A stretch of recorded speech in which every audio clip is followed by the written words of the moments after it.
Hari ni raya yang kedua. Saya duduk rumah sepupu mak saya. Kita terayah kuih raya kita. Hari ni memang hari raya. Raya pertama, raya kedua, raya ketiga ni memang kita memburu kuih raya lah.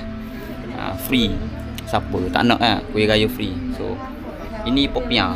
Ni popiah gemuk. Ni popiah gemuk. Kita try dulu popiah gemuk. Popiah gemuk. Ni popiah gemuk ni mahal juga ni kalau beli ni popiah gemuk tu. Gemuk tau. Tu, bismillah. Tak ada. Kita kuih-kuih raya ni memang kita tak boleh makan banyak. Sebab apa? Sebab kita nak pergi ke rumah yang seterusnya. Kalau kita makan banyak memang kenyang lah. Kita kena makan sedar-sedar dia macam tu je. Tu. Ini kuih. Kuih. Dicampur tau. Tu.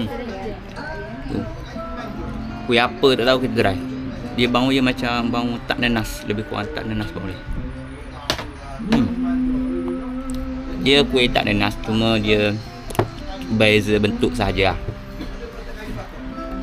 Tu. Keripak mini. Keripak mini memang bulat lah. Memang bulat sungguh-sungguh tu.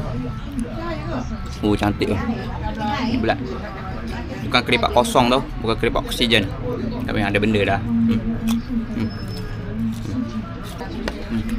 Lepas tu ni pisang. Krepek pisang. Cuma dia gulung macam ni, cantik.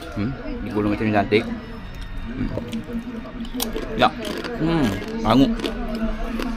Kita kena makan sikit-sikit je. Sebab apa? Sebab kita kena pergi rumah seterusnya. Kalau kita makan banyak memang penuh lah. Tu ya. Ambil satu lagi lah. Satu lagi. Dapat pisang tu. Siap. Lepas tu ni batang buruk ke debu apa tak tahu. Tu dia. Tak. Satu lagi lah.